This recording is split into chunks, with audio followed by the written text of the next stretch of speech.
오늘 본문에 보시면은 1절부터 5절 속에 이 악한 영의 역사, 다시 말해서 이 귀신에 붙잡혀 있는 이 삶의 현장을 몇 가지 중요한 단어로 기록을 하고 있습니다. 악한 영의 역사를 더럽다 이렇게 표현합니다. 더러운 영에 묶여 있고 또 무덤 사이에 거처하고 있다. 이 죽음과 허무의 영향력 속에 있게 됩니다. 또 쇠사슬에 매여 있게 됐다. 비인격적인 모든 삶의 현장 배후에 악한 영의 역사가 있습니다. 아무도 저를 제어할 힘이 없다. 또 무덤 사이에 거처하면서 늘 소리를 지르고 있다. 돌로 자기 몸을 상하고 있다. 이렇게 악한 영의 역사에 대해서 성경은 말씀합니다. 사람을 비인격적으로 주저앉게 만들고 사람을 파괴시키고 살인, 강도, 강간 이런 모든 어둠의 영역의 배후에 이 악한 영의 역사가 있다는 사실을 우리가 직면을 해야 됩니다. 그럴 때 우리는 십자가의 군사로서 이 악한 영의 지배를 받지 아니하고 거룩한 하나님의 영의 지배를 받는 삶을 살아갈 수가 있게 되는 것입니다. 에베소서 6장 11절에 보시면은 이렇게 말씀합니다. 마귀의 관계를 능히 대적하기 위하여 하나님의 전신 갑주를 입으라. 12절에 우리의 씨름은 혈과 육을 상대하는 것이 아니요 통치자들과 권세들과 이 어둠의 세상 주관자들과 하늘에 있는 영을 상대함이라고 말씀하고 있습니다. 여러분, 우리가 이 세상에서 십자가의 군사로 싸워야 될 것은 우리 가족들이 아닙니다. 내 곁에 살아가는 혈육들이 아닙니다. 이 세상의 어둠의 영의 역사를 대적해서 살아가야 될 십자가의 군사로 우리 한 사람 한 사람을 이 세상에 보낸 것입니다. 그렇기 때문에 여러분들 안에 어떤 각성이 있어야 되냐면, 어떤 결단이 있어야 되냐면, 내 앞에 다가오는 모든 물질적인 상황과 현실과 환경을 그대로만 보지 마시고 그 배후에서 역사하시는 하나님의 손길도 봐야 되겠고, 그 배후에서 역사하는 악한 귀신의 역사를 우리가 직면을 해야 됩니다. 그래야만이 영을 분별해 가면서 우리는 하나님 앞에 승리하는 삶을 살아갈 수가 있게 된다고 하는 것입니다. 여러분, 현실로만 물질적인 세계를 물질적인 세계로만 보지 말고 그 배후에서 역사하는 영적인 세계를 보는 이 결단을 여러분들이 가지셔야 됩니다.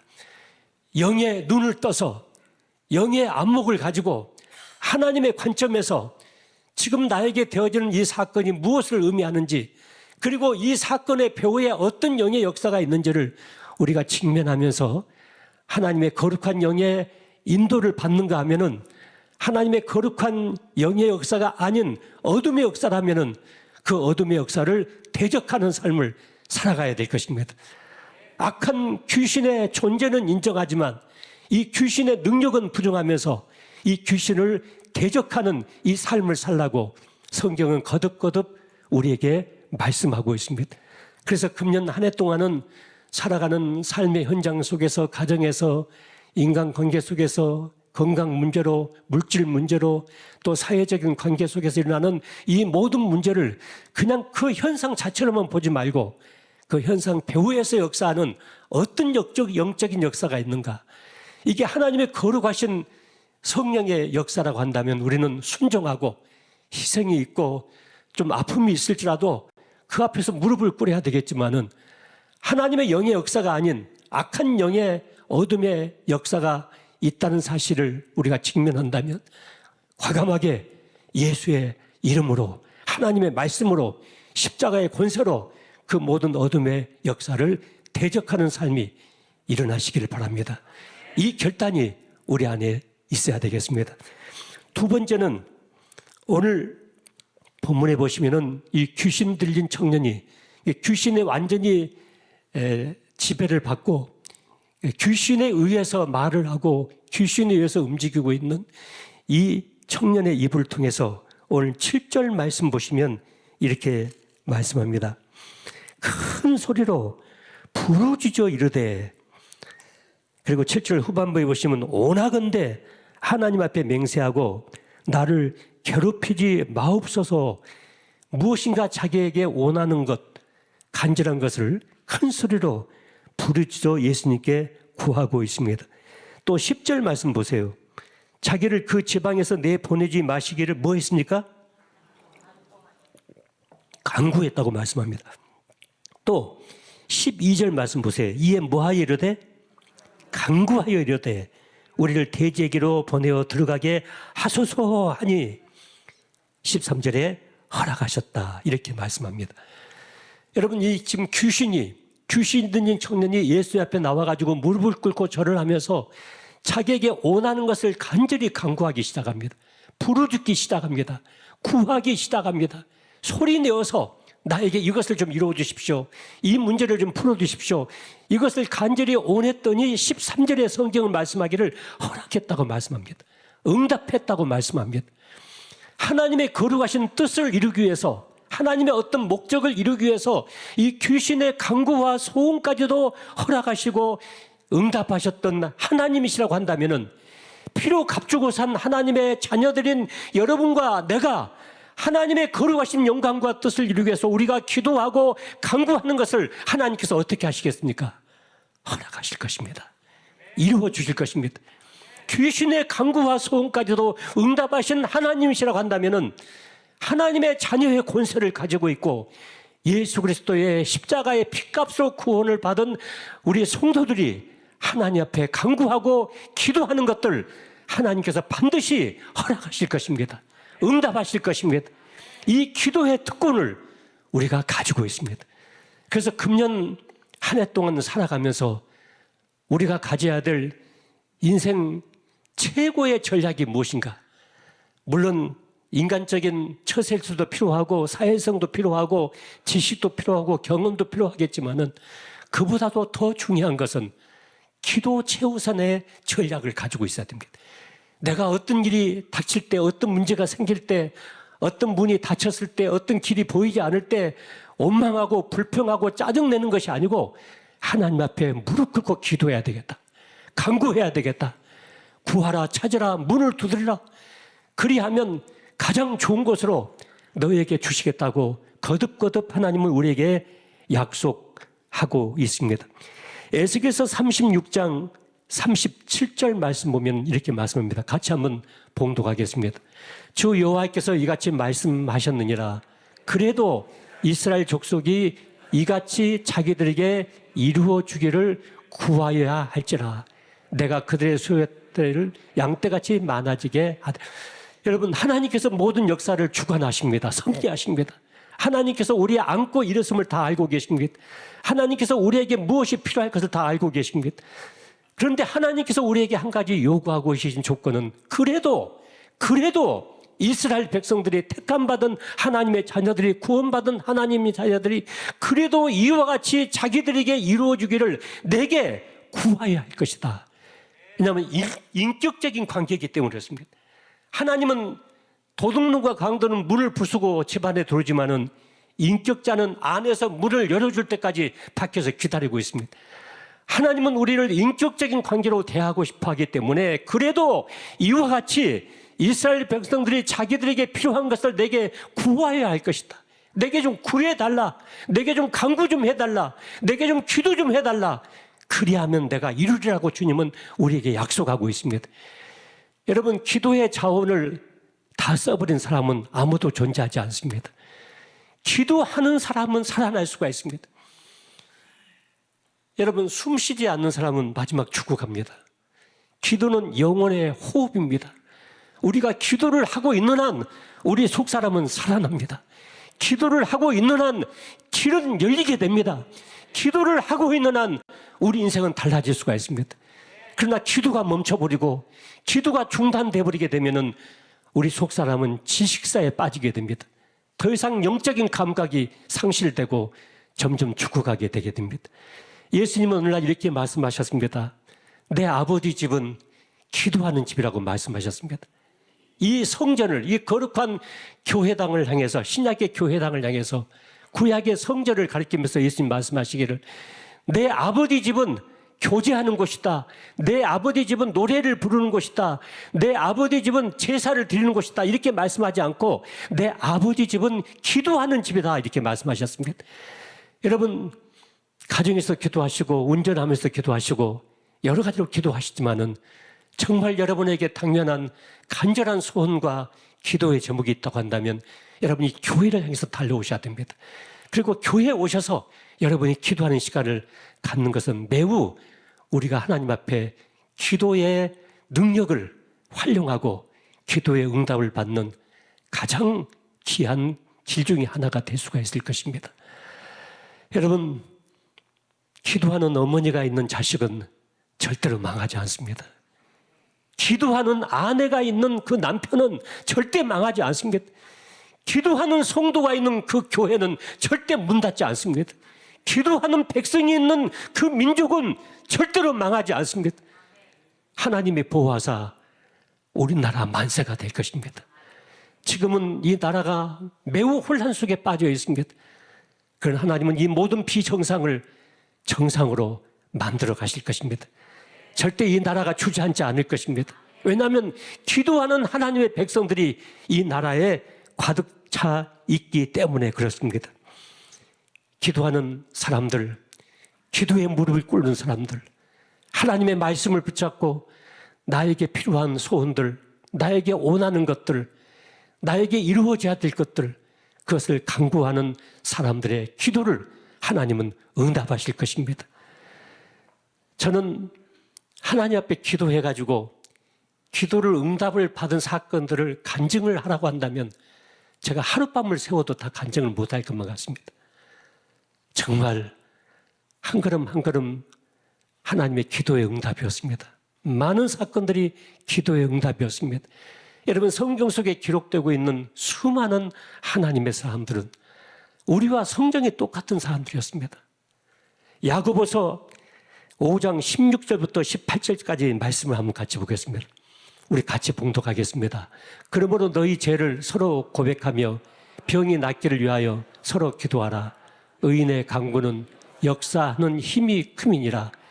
엘리야는 우리와 성정이 같은 사람이로되 그가 비가 오지 않기를 간절히 기도한 즉 3년 6개월 동안 땅에 비가 오지 아니하고 다시 기도하니 하늘이 비를 주고 땅이 열매를 맺었느니라. 여러분, 이 말씀 속에서 이 말씀을 꼭 붙잡아야 됩니다. 엘리야는 우리와 성정이 같은 사람이었다. 나와 똑같은 사람이었다. 감정의 기복도 심하고 때로는 불평, 불만이 터져 나오기도 하고 때로는 실족하기도 하고 때로는 우울감에 붙잡히기도 하고 때로는 넘어지기도 하고.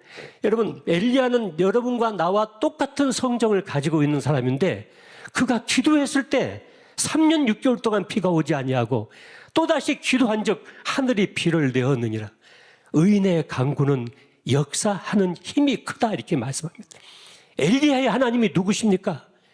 엘리야에게 기도를 응답하신 하나님이 누구십니까? 나의 하나님이십니다. 나의 아버지십니다. 여러분, 금년 한 해 동안은 우리가 울지 말고 주저앉지 말고 절망하지 말고 하나님 앞에 기도로 나가십시다. 기도의 무릎으로 나가십시다. 문제는 계속 다가오게 될 것입니다. 산 넘으면 산이 또 오게 될 것입니다. 그 모든 것을 기도의 지팡이를 가지고 한 걸음 한 걸음 정복하는 이 한 해가 되어지시기를 주의 이름으로 축원합니다. 귀신의 간구와 귀신의 소원까지도 응답하신 하나님이시라고 한다면은 하나님의 자녀의 권세를 가지고 있는 구원받은 내가, 하나님의 십자가의 거룩한 보혈로 씻어받은 내가 지금 하나님의 영광을 위해서, 하나님의 뜻을 이루기 위해서, 내 가정의 경제 문제를 위해서, 건강 문제를 위해서, 자녀들의 문제를 위해서, 교회를 위해서, 이 국가를 위해서 기도하는 이 기도를 응답하지 않겠습니까? 하나님 반드시 응답하실 것입니다. 기도 영성이 회복이 돼야 됩니다. 기도의 식욕이 우리 안에서 되살아나야 됩니다. 그러면 이 금년 한 해 동안 반드시 우리는 승리하고 풍성한 삶을 살게 될 것입니다. 세 번째는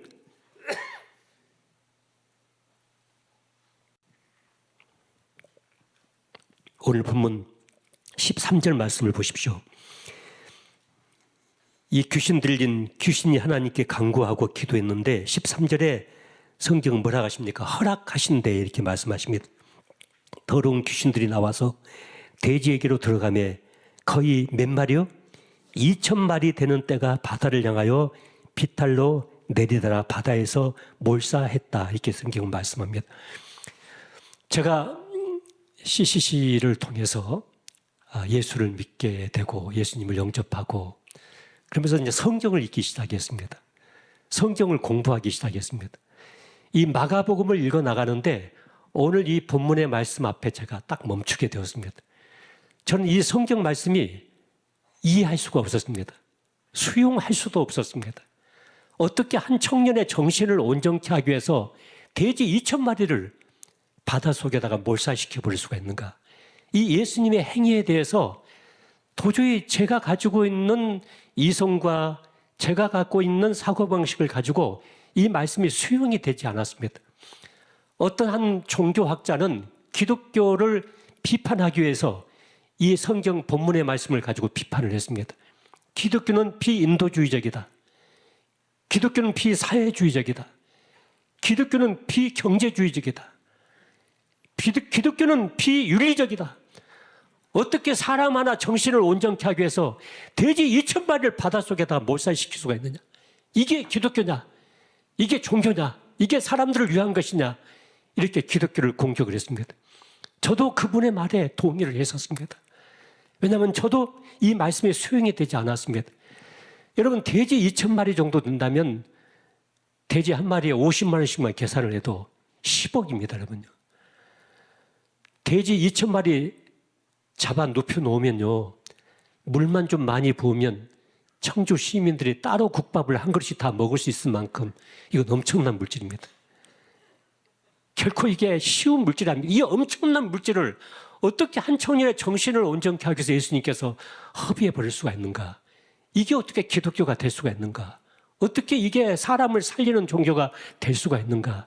이런 의문이 저에게도 계속 있었습니다. 그런 의문을 품고 성경을 계속 읽어 나가는데 어느 날 마태복음 16장 26절 말씀이 제 가슴속에 부딪히게 되었습니다. 사람이 만일 온 천하를 얻고도 제 목숨을 잃으면 무엇이 유익하리요? 사람이 무엇을 주고 제 목숨과 바꾸겠느냐? 하나님께서 한 사람의 생명의 가치, 한 사람의 영혼의 가치를 보실 때 어떻게 보셨냐면은 돼지 2,000마리가 문제가 아니고 10억이 문제가 아니고 100억이 문제가 아니고 1,000억이 문제가 아니라 온 천하를 주고도 이 한 생명의 가치와 바꿀 수가 없다.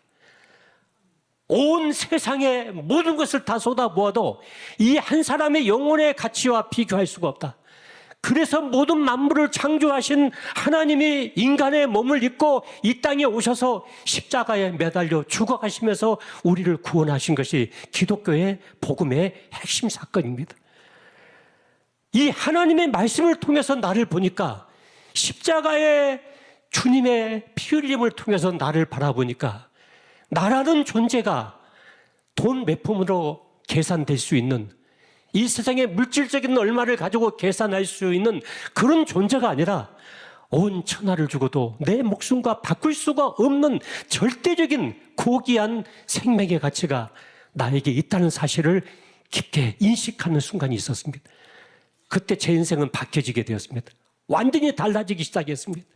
지금까지는 물질적인 가치관을 통해서 부모가 나에게 뭐라고 말을 했는가, 매스컴이 나에게 뭐라고 말을 했는가, 친구들이 내 존재 가치에 대해서 뭐라고 말을 했는가, 여기에 휘둘리고 있었습니다. 그러다 보니까 피해의식이 생기죠. 비교의식이 생기죠. 열등감에 묶여있게 되죠. 누군가를 공격하게 되죠. 누군가가 나보다 더 많은 것을 가지고 있는 것에 대해서 시샘하게 되죠. 그런 인생을 살았는데 하나님의 말씀을 통해서 나를 보는 순간 나라는 존재가 이렇게 소중한 존재인가? 이렇게 거룩한 존재인가? 이 사실을 자각하는 순간이 있었습니다. 어느 날 제가 거울 앞에 서서 제가 저를 향해서 이렇게 외치게 되었습니다. 아무개야, 너는 보통 사람이 아니다. 너는 세상의 모든 물질을 가지고도 너를 살려낼 수가 없기 때문에 하나님이 인카네이션 하셔서 너를 대신해서 십자가에 매달려 죽고 가신 것이다. 내가 나를 보고 이렇게 말을 했을 때 내가 너무나 소중해지기 시작했습니다. 거울 앞에서 내가 나를 꼭 끄덕안고 나는 소중하다, 나는 고귀하다, 나는 이 세상에 어떤 것과도 바꿀 수 없는 절대적인 내 생명과 영혼의 가치를 가지고 있다. 그러면서 내 입에서 한마디가 신음처럼 터져 나왔는데 나는 그럭저럭 살 수 없다. 나는 그럭저럭 살아서는 안 된다. 이렇게 위대한 나라면, 이렇게 소중한 나라면, 이렇게 절대적인 가치가 있는 나라면 예수 그리스도까지 십자가에 내어줄 만큼 그런 절대적인 가치가 나에게 있다고 한다면 나는 어떻게 내 인생을 그럭저럭 살란 말인가? 나는 위대하게 살고 싶다. 나는 가치 있게 살고 싶다. 난 진정으로 멋있는 인생을 살고 싶다. 그때부터 내 인생의 모든 것은 달라지기 시작했습니다. 이사야서 49장 5절에 보시면은 나는 여호와의 보시기에 존귀한 자라 나의 하나님이 나의 힘이 되셨다고 말씀하십니다. 시편 27편 10절에 보시면 내 부모는 나를 버렸으나 여호와는 나를 영접하신다. 부모가 나를 볼 때도 못난 놈처럼 보이고 부모에게 거부를 받고 누군가에게 인정을 받지 못하고 이 세상에서 평가를 제대로 받지 못한다 할지라도 하나님께서 나를 보실 때는 나는 여호와의 보시기에 존귀한 자라, 존귀한 자라, 존귀한 자라. 이 말씀에 제 가슴을 쳤습니다. 나는 하나님이 보실 때 얼마나 존귀한 자인가. 그러면서 내 자존감이 달라지기 시작했습니다. 나에 대한 셀프 이미지가 달라지기 시작했습니다. 나에 대한 아이덴티티가 달라지기 시작했습니다. 그러면서 세상의 모든 것들이 새롭게 내게 다가오기 시작했습니다. 이사야서 49장 14절과 15절에 보시면 여인이 어찌 그 젖먹는 자식을 잊겠으며 자기 태에서 난 아들을 귀히 여기지 않겠느냐. 그들은 혹시 잊을지라도 나는 너를 잊지 아니할 것이라. 내가 너를 내 손바닥에 새겼다. 내 눈동자처럼 내가 너를 지키고 보호할 것이다. 여러분, 세상이 나를 누구라고 했느냐? 부모가 나를 누구라고 했느냐? 이 세상의 물질적인 가치관이 나의 가치에 대해서 어떻게 평가를 했느냐? 이건 전부 다 거짓말입니다. 이건 하나님의 말씀이 아닙니다. 나를 창조하신, 그리고 나를 이 땅에 보내신, 내 생명을 붙잡고 계시는 그 하나님께서 나에게 뭐라고 말씀하셨는가? 그 말씀을 통해서 나를 봐야 됩니다. 하나님의 눈을 통해서 나를 봐야 됩니다. 예수 그리스도의 십자가의 사건을 통해서 나를 봐야 됩니다. 거기에 진짜 내가 있습니다. 여러분, 이 세상에 위대한 예술가들이 많이 있습니다. 음악가도 있고 문학인들도 있습니다. 다빈치의 그림을 누가 평가할 수가 있습니까? 쇼핑의 음악을 누가 평가할 수가 있습니까? 김소월의 시를 누가 평가할 수가 있습니까? 여러분, 하나님이 나를 만드신, 나는 하나님의 작품이고 하나님의 딸이고 하나님의 아들인데 누가 나를 이 세상의 가치관을 가지고 평가할 수 있다는 얘기입니까? 하나님의 눈을 통해서 나를 봐야 됩니다. 성경을 통해서 나를 봐야 됩니다. 온 우주에 나 하나밖에 없는 것처럼 나를 다하여 기쁨을 이기지 못하시고 그렇게 나를 사랑하시는 그 하나님의 눈을 통해서 나를 볼 때 내가 얼마나 소중하고 고귀한 존재인지. 그래서 금년 한 해 동안은 내가 지금까지 살아왔던 어떤 해보다도 내가 나를 더욱 사랑하는 해가 되시기를 바랍니다. 내가 나를 가장 소중하게 여기는 그런 해가 되시기를 바랍니다. 그리고 내가 나를 극진하게 대접하는 그런 해가 되시기를 바랍니다. 여러분, 내가 나를 소중하게 여기지 않는데 내 남편이 나를 소중하게 여기겠습니까? 내가 나를 소중하게 여기지 않는데 내 아내가 나를 소중하게 여기겠습니까? 내가 나를 이렇게 거룩하고 귀하게 여기지 않는데 세상에 나를 귀하게 여기겠습니까? 우선순위가 내가 나의 존재 가치를 바로 알고 나를 거룩하게 대하고 존귀하게 대하고 소중하게 대하고 가치 있게 대하고 함부로 대하지 말고 나를 자학한다거나 미워한다거나 나를 멸시한다거나 나의 인생을 불평하고 짜증을 낸다거나 그렇게 하지 말고 나는 하나님의 거룩한 자녀다. 나는 예수 그리스도의 십자가를 통해서 그 십자가의 보혈을 지불하고 얻어낸 하나님의 자녀의 권세를 내가 가지고 있습니다. 여러분, 한 사람 한 사람이 얼마나 소중하고 얼마나 고귀한 존재인가를 우리가 봐야 되겠습니다. 이것이 우리가 이 시간 결단해야 될 중요한 결단입니다.